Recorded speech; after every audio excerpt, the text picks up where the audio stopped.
Hello everyone and welcome to Old Timey Comics, where we head back into the past of superhero comics to check out all the good, the bad, and the absolutely ridiculous. All alterations to the panels, text, and images are to prevent copyright problems, and all art is owned by its respective companies. Today's comic comes from March of 1962 as we take a look at issue number 3 of the Fantastic Four. A couple of big milestones for the team as they finally get costumes to go with their superheroics, as well as the introduction of the Fantasti-Car for their team-themed transportation needs. The comic proper opens up on a magic show, a performance by the character known simply as the Miracle Man. In the middle of a trick, he points out that the super team, the Fantastic Four, also happens to be in attendance. However, he only does this to brag about how much greater he is than them. The Miracle Man demonstrates his awesome power, doing everything from becoming giant-sized to turning himself into gas to firing lightning from his hands Palpatine style. The Miracle Man's continued boasting eventually sets off the Thing, who flies into a fit of rage. This causes the Miracle Man to take advantage of the situation, challenging Ben to a contest of strength as they both attempt to split a giant log with their bare hands. Totally no tricks or ulterior motives with a setup like that. Ben goes first, but struggles to break the log even with his super strength. Meanwhile, the Miracle Man easily cuts through his with only one finger. Upset over his loss, the Thing lashes out and strikes the Miracle Man, who doesn't even flinch. Before things can escalate further, Ben is restrained by Reed as usual as the Miracle Man declares the performance finished. So, the whole point of the show is to embarrass the Fantastic Four and prove the might of the Miracle Man, but how did he even know they would be in attendance? Did he plan to do a similar demonstration with a random nobody? Or did he supply free tickets to the team or something? The foursome heads out in their wondrous flying Fantasti-Car, which looks like it has bright spotlights coming out the bottom of it. I bet bystanders walking around at night love it. As they travel, Reed goes on about how glad he is that the Miracle Man isn't a criminal, as he's unsure if they'd ever be able to stop him. Lo and behold, the Miracle Man declares just that on the next panel as he reveals his dastardly evil plot to bring the statue on display at a nearby theater to life. The Fantasti-Car arrives at the team's newly purchased secret headquarters that will eventually become known as the Baxter Building. We're informed the team owns the entire upper tower of the building for their space and privacy, though you have to kinda wonder how they can afford it. I presume through Reed's inventing and patents, but he hasn't been shown creating anything until the Fantasti-Car this issue. We also get a cutaway view of the tower, and if one thing's evidence that the Fantastic Four have no shortage of transportation options. As the team unwinds, Sue announces that she's designed uniforms for all of them. Wait, so if Sue's responsible for the team's outfits, how can they hold up to the team's powers without getting completely destroyed? I know they ignored that fact with civilian clothes in the previous 2 issues, but still. In addition to the same jumpsuit as everyone else, Sue also made a dorky helmet for Ben, as it'll be able to make even him look glamorous.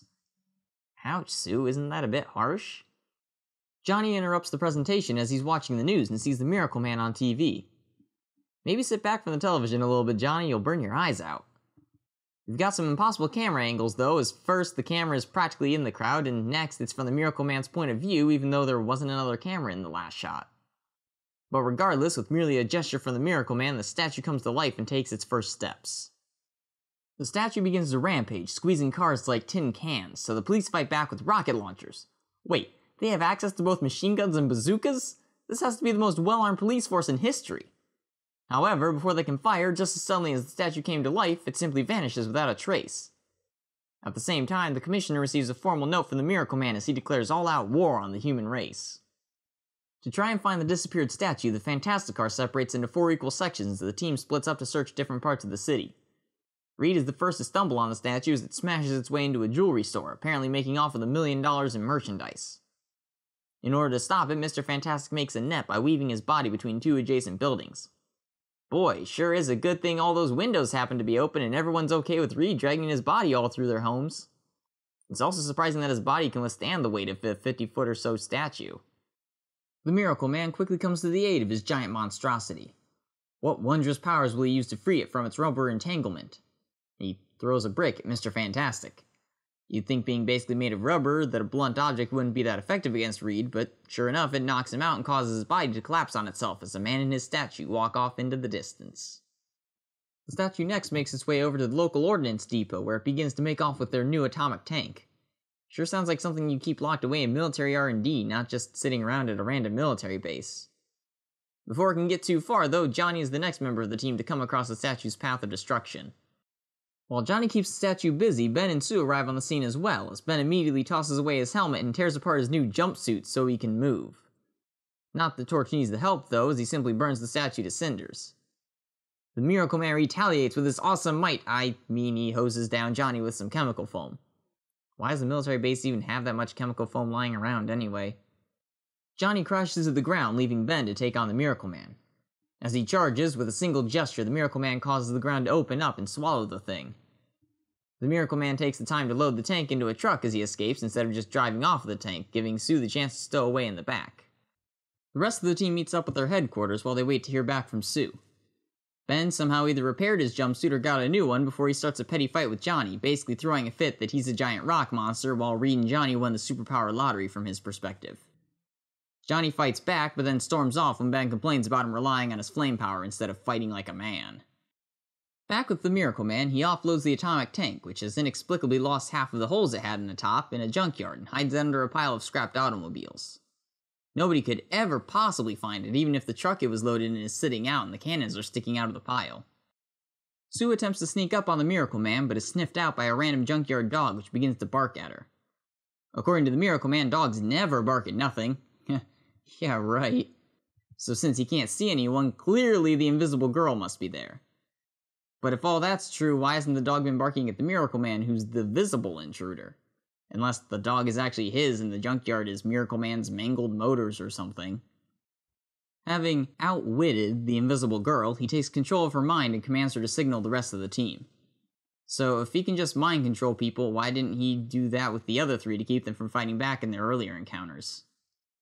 Reed and Ben see the flare and take off in their jetcopter, literally just a helicopter with jet engines attached to it. And you can't simply have just one or the other. I wonder how physically viable a vehicle like that would actually be. Johnny also sees the flare, and even though he just quit the team, he flies off to help as well. The Miracle Man squares off with Reed and Ben, threatening them with a giant key.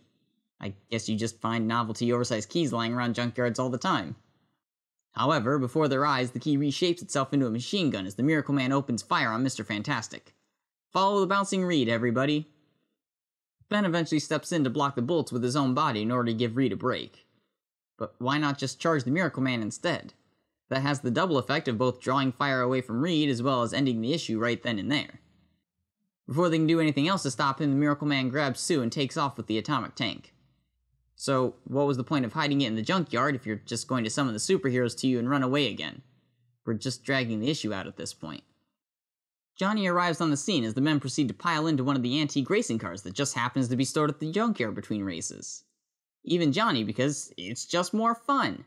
Yeah, who cares if your sister's life hangs in the balance of catching the bad guy? Not to mention, why don't Reed and Ben take the jetcopter? I can bet it's faster, and while the atomic tank would have to mostly stick to roads and open paths, a helicopter and flying human torch wouldn't. Mid-chase, the tank shoots out one of the tires of the antique racer. It wouldn't matter if it had been a wheel of the jetcopter. Just saying.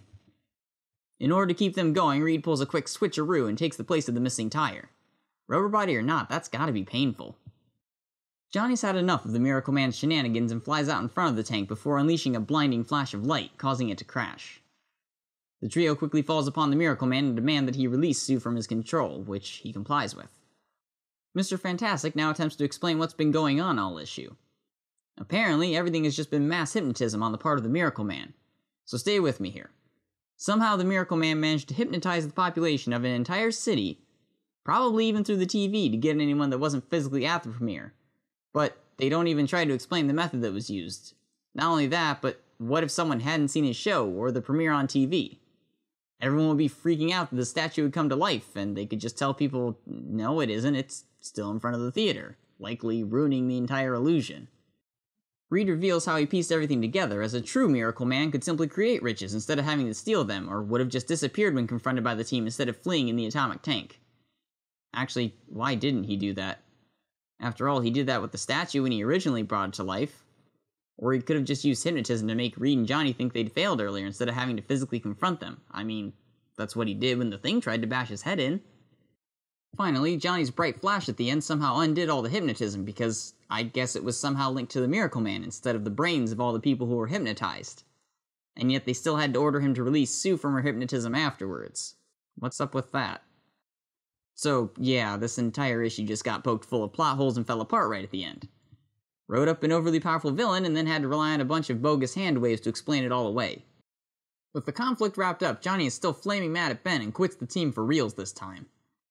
As he flies off, Mr. Fantastic ponders what might happen if the torch were to go evil. Stop it, Reed!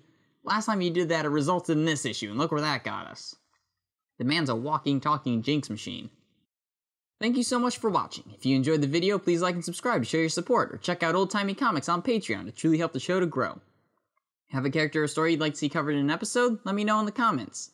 If you want to read this story for yourself, you can do so through a subscription to Marvel Unlimited or by purchasing it digitally.